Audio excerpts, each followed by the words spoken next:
name is Ben, and this is Haley. And this is our channel, Read Between Us, and we are new to YouTube, just getting started and giving this a try. And this is our bookish channel. So kind of some goals that we have, or like types of videos that we plan on doing, are monthly vlogs about what we are reading and what we're enjoying or not enjoying, all that kind of stuff. And we plan on doing some challenge videos of different types. You've probably seen some of those around book scavenger hunts, pick a book by its cover, those kind of things. 24-hour reads maybe. Some different things like that, right? Random stuff.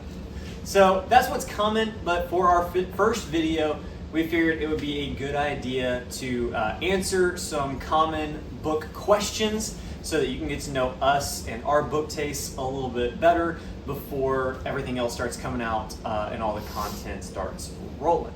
So, Haley, you want to read off the first question for us? Favorite genre and why do you love it? You want to answer first? You want to? I'll go first. I like fantasy and romantasy are kind of my top two. If I'm in the mood, like thriller, that kind of stuff is at the bottom. But I've always liked fantasy and romantasy, like magical elements. I like otherworldly stories that bring me to a world with characters that enhance the story and bring it to life in a way that takes over my thoughts and stuff like that. I don't know. I've just always been attracted to fantasy, magical. People have like powers or maybe can turn into something. Like, I don't know. I'm just now getting into like dragon type books. I just last year got into Avatar and Fourth Wing, so that kind of got the ball rolling on heavier fantasy, and I've just kind of grown from there as far as like my fantasy book choices. You're answering questions ahead of time. I'm sorry. Welcome to my brain. Mine's very similar. Mine's sci-fi and fantasy, and mainly fantasy. And I like it for definitely the escapism, getting outside of our world, but also the way that it can comment on what's happening in our current world. And so even within that, I've been on a kick lately of the kind of classics of the sci-fi and fantasy genre. So like I just read 1984 here recently, and just the commentary, social commentary that you can do within those subgenres is fantastic. Literally, it's fantasy. You like sci-fi more than I do. Yeah. What's number two? Favorite author and what makes their work special to you? I haven't like read enough to have like all-time favorite author. I'll read all their books. Like some people like all of Stephen King or all of, I don't know. I haven't really picked, but right now I like Rachel Gillig. She did One Dark Window, Two Dark Crowns, and now she got a new book that came out. So so far she hasn't been a miss for me. Frida McFadden when I'm into like murder mystery type of stuff. Nothing like 5-star, but good easy read. And then so far I like Sarah J. Maas. At least the first 1, 2, 3, 4 books. Not so much that one. Haven't started that one, but I like her writing for the most part. So those people. There you go. I am a Sanderson fan for the most part. Honestly, starting to get a little bit burned out on Sanderson. I have not read the new one, Wind and Truth, yet. I'm in line for the audio, so we'll see if that happens that way. But definitely a massive fan of Mistborn Era 1.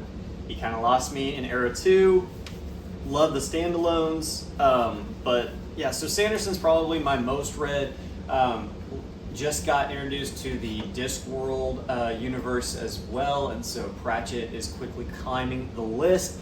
And I guess I would have to put Douglas Adams on there too, because I love me some Hitchhiker's Guide to the Galaxy. So those would be kind of my top 3. So you can tell sci-fi, fantasy, absurdist is definitely my jam. Absurdist? Oh yeah. Is that Hitchhikers? Hitchhikers and Discworld. Just absurd fiction. It's fantastic. Which book made you fall in love with reading? I'll let you go. Okay, so I hated reading when I was growing up. Absolutely hated it. You could put a $100 bill in the front of on the table and tell me if I read 10 pages, that was mine, and I would not read those 10 pages. I could not stand reading. Don't know why, just never liked it. Looking back on it now, I think it's because I tried to read the books that people told me I was supposed to read instead of finding stuff I actually enjoyed. And so finally found those kind of late college, and really the first one was even a genre I don't really read that much anymore, but it was nonfiction, How to Win Friends and Influence People by, I think it's Carnegie. I don't know why that book stuck with me. I guess it was the season of life I was in. So anyways, that's kind of started things, but the one that really kind of like grabbed me and sent me down the rabbit trail was a book called The Fold, which is right behind me as I knock everything over. There it is. The Fold by Peter Kleins.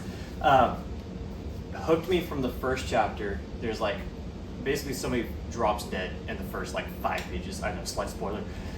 But it hooked me from the very beginning. I knew nothing about this. I think I grabbed it at probably like one of those library sales where everything's $1. And I was like, ooh, The Fold, that looks kind of interesting. And just grabbed it, and it worked wonders. What about you? Well, we were going over these questions. I said, well, which year are you talking about? Because I went through phases of, I'm into reading, I'm not into reading, I'm into reading, I'm not into reading. I didn't really kind of pick up reading till, oh God, I don't even remember. Not too long after we got married, someone got me into a book, but I wasn't really into reading. I didn't even really know what I liked. Kind of dropped it off. Then maybe around 2018, we moved out to East Texas, and I check out our local library, and I check out Caraval, and I'm like, not beginner reading, but like that's like beginner fantasy for a lot of people. If I go back and read it now, it's at lower level fantasy. Easy to read, easy to get through. Love the world building, and I don't even know if it's really world building. I just loved all of it. Okay, I was just like, oh my gosh, it's the best thing I've ever read. And then the pandemic happened, 2020, and he got me into, oh gosh, where'd it go? Oh, up here, the Shadow and Bone series, the whole Grishaverse. I think I've read all of them. So 2018, 2020, the Grishaverse I got into the Grishaverse between 2018 and 2020, and then last year, 2024, in the fall, I drive a lot for in between work and stuff, and so I picked up some audiobooks, and I picked up A Court of Thorns and Roses, because it was free on Audible, latched onto that, and was like, this is the best thing ever. Like, I thought it was great. No one really liked the first book. I thought it was good. And so I then continued to read the rest of them, over the course of the last, 6 months or so. It took me a while to get through the last one. So anyways, those 3 series got me back into reading, and I got into Fourth Wing, same time as ACOTAR, and I just kind of snowballed since. So just kind of kept the ball rolling. The best kind of spiral there is. So books, it's like 3 different series, not just one book, 3 different series. Whatever I don't know what to say. That's my answer. Love it. What's 4? Tropes, likes, and dislikes about those tropes. So I didn't put any dislikes. I just put 3 that are like, I'm just gonna be quick on this one.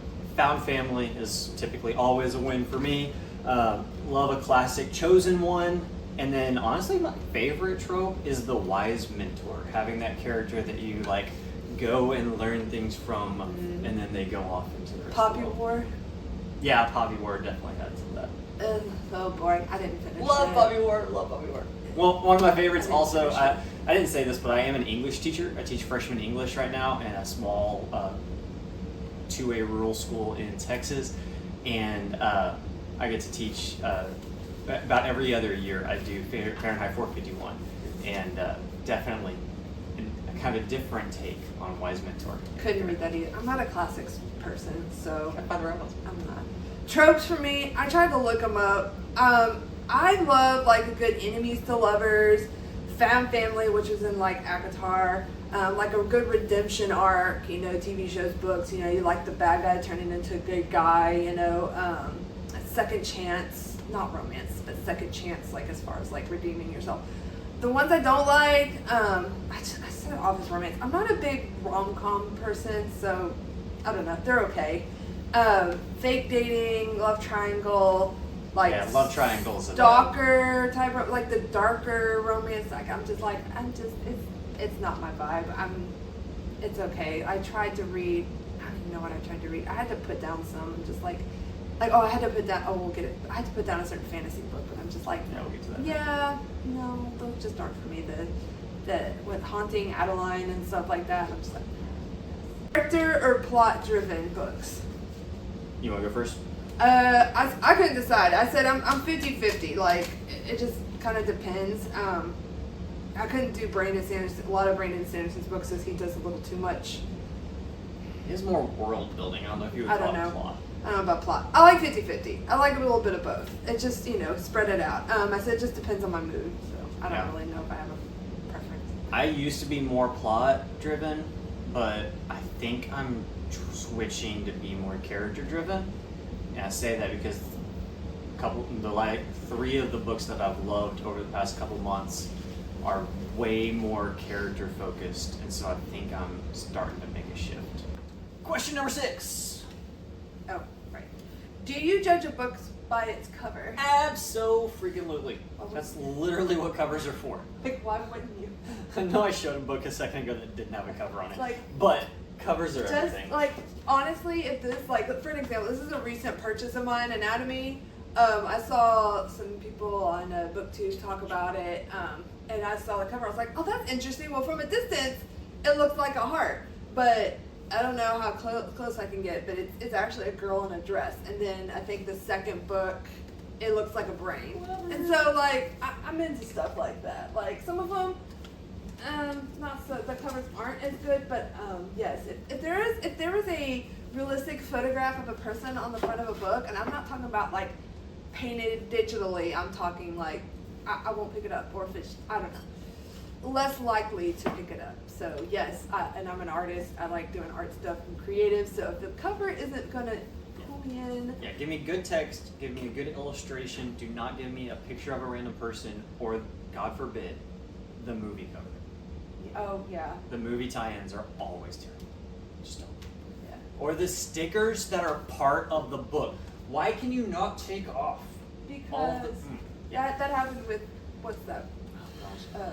That new Netflix one with the girl. Yeah, in it. it's always Netflix. It's Netflix and Target are like the worst. Anyways, Yeah. 7. 7! Before I go on a rant about. Deciding your TBR.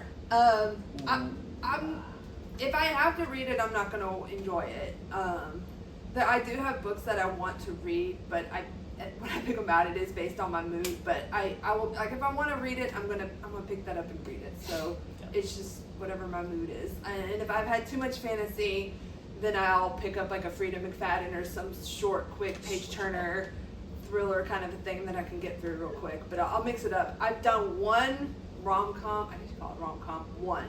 But I was in the mood for it that one time. Like, I don't know if I'll get into one again. But if I do, I'll go look up some and pick them up. But yeah, it's just mood. Yeah. Based on mood. I got a list of TBR that I want to read, and then I mood pick from that list. That's how I do. DNF, yes or no? Absolutely.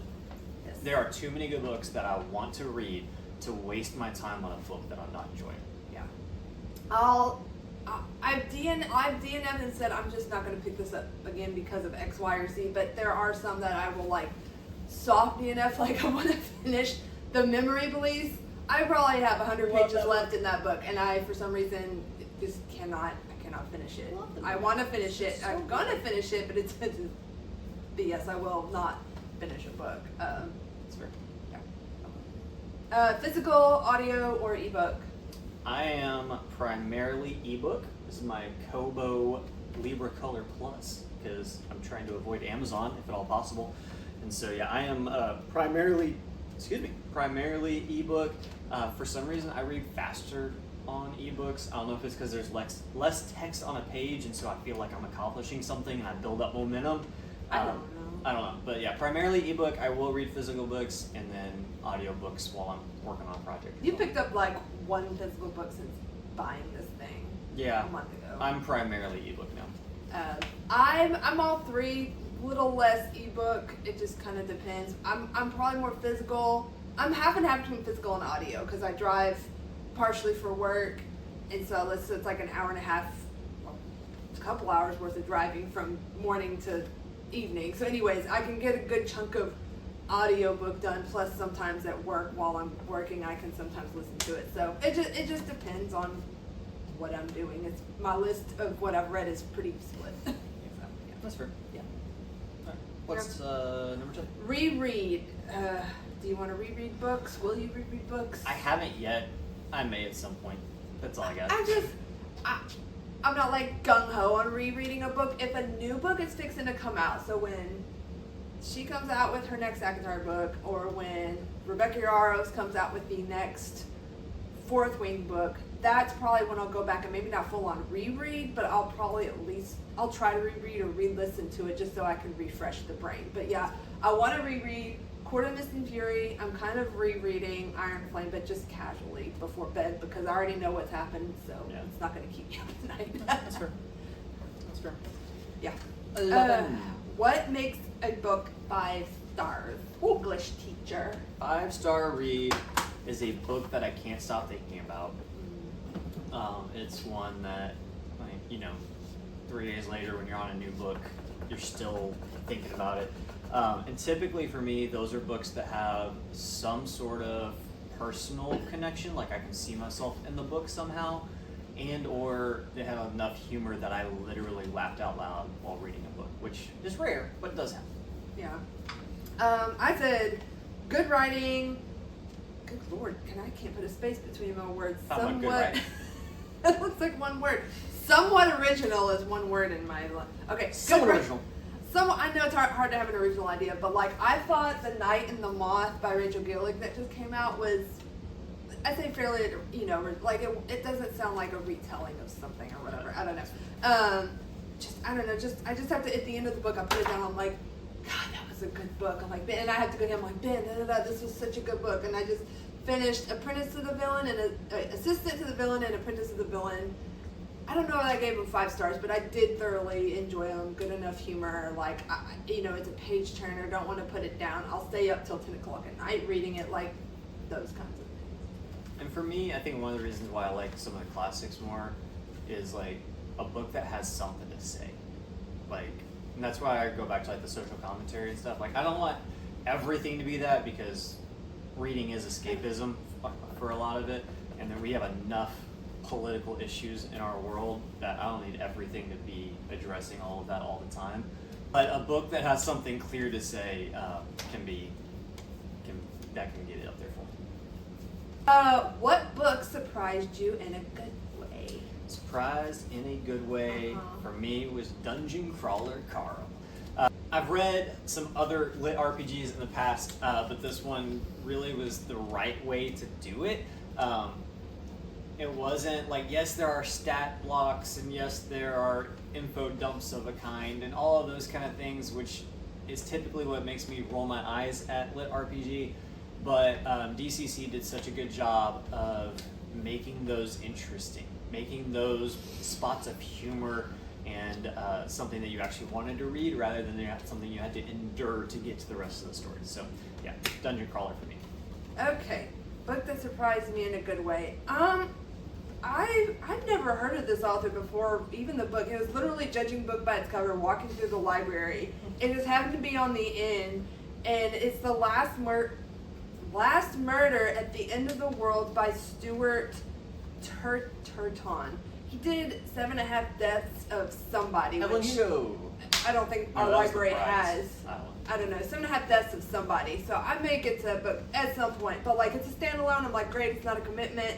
But I don't know, I guess it was kind of sci-fi-ish / kind of dystopian, kind of apocalyptic setting.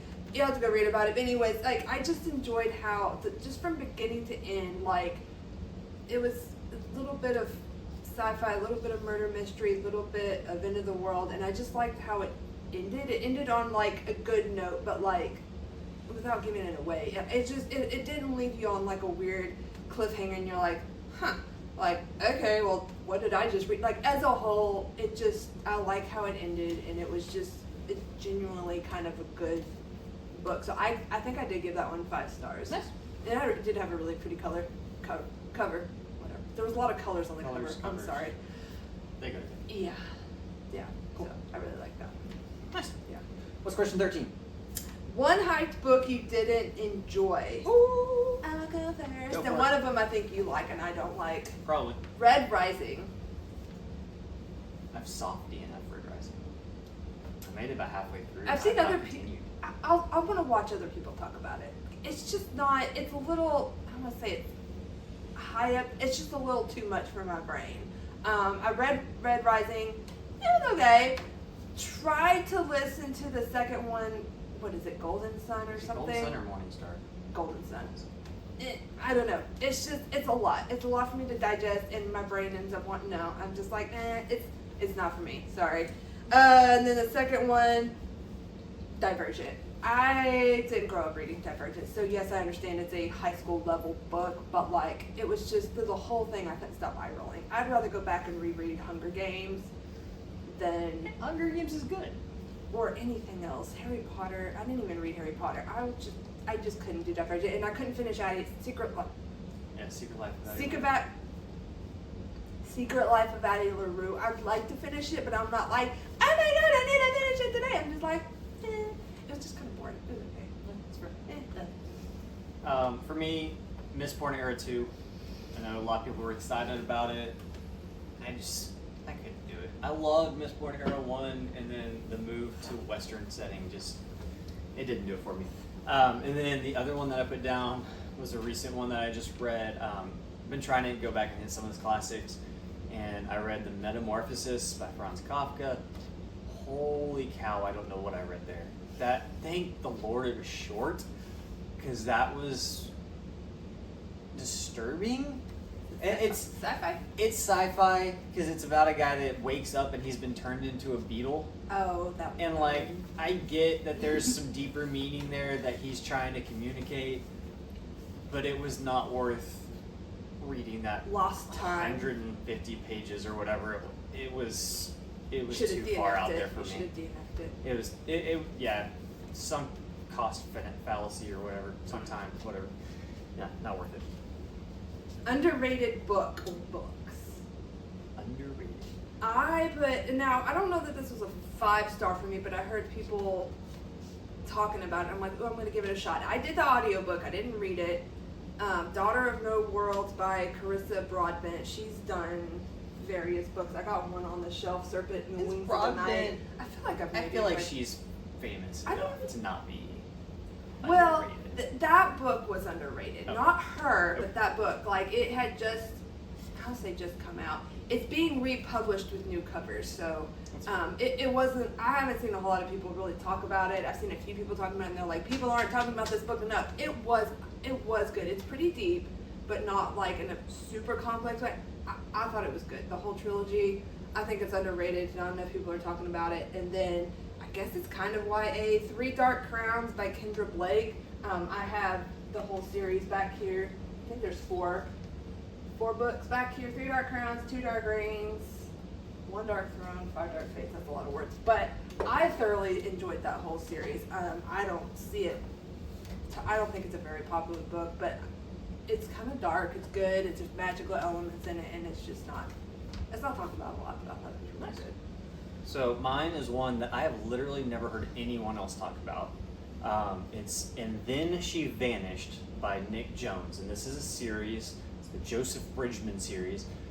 It is fantastic. So I picked this up on an audiobook when I was on a trip with some students and listened to it just kind of on the trip, and it blew me away. I had zero expectation for it. I grabbed it because I think it was on the Libby app, and it was one that you could get right away without having to wait for, and it was a star that I never saw coming. So it is a time travel based series, and then she vanished. Basically, this guy's sister vanished when he was a little kid, and then through some time travel things, he's trying to get back to the moment that she vanished, and that's all I'm going to say about that. But it did some things in a way that most books don't with time travel. It kind of reminded me, there's an old movie called Frequency that's a twist on time travel as well. It kind of gave me some of those vibes. Very well done, quick and short, but packed a punch, and it's got a great series attached to it. So yeah, And Then She Vanished by Nick Jones. What's your favorite YouTubers to watch? Like, what are other channels that you think would be good for, like, hey, if you like them, you'll probably like hanging out with us? So I'm gonna have to look them up because I don't want to get their channel. I can answer a few while you're looking up. Yeah, go ahead. So, top ones that I watch: Daniel Green, fantastic. Murphy Napier, Library of a Viking, Mike's book reviews, and I just blanked on the other one I was going to say. Oh, Joseph's Reads is a new one that I've started reading, and Books Are Sick, Nick, You Rock. Those are kind of my top ones right now. Okay, I'm going through my list. Like the ones I tend to, I don't want to watch like everybody because I feel like everyone's gonna talk about the same stuff. But I've been watching Ian, and I don't know how to. We're gonna have to like put his name on the screen. Oh yeah, Gubold or something like that. Gubeli. It'll be here. Ghibli, and his wife Ashlyn. I watched her first, then watched him. I like them both, even though they both tend to. She tends to read more romance books than I do, and he tends to read more straight up fantasy, not like the kind of fantasy I like. He likes other anyways, fantasy. Stephen King, but like I just like the style of their videos. So Ian and Ashlyn Gugeli, sorry. Yeah. I don't remember. We apologize for butchering your names if you ever happen to see this video. They are also friends with Faith's Reading Things. I don't know her last name, but her name is Faith. And she has got to 50,000 subscribers. So I think I followed her and then them, so they're connected. There's some other ones in here. Just Allie. She's also kind of a part of that little group. They all went on like a trip to Austin recently, and so now I follow like 4 of them. It's a collab. Yeah, Ashlyn. I'm going through my list. Kalila D. I just like her bubbly personality, and just she goes places and does things. I think they're the top ones that I watch. There's a couple others, but I don't really. I don't know. I don't give them as much attention. But yeah, those are the top ones that I like to shuffle through. So that's a little bit about us, what we like reading, and so hopefully you enjoy what's coming on the channel. If anybody ever actually watches this, that'd be cool. So we'll see you in the comment section. Bye. Thanks. Let's go read.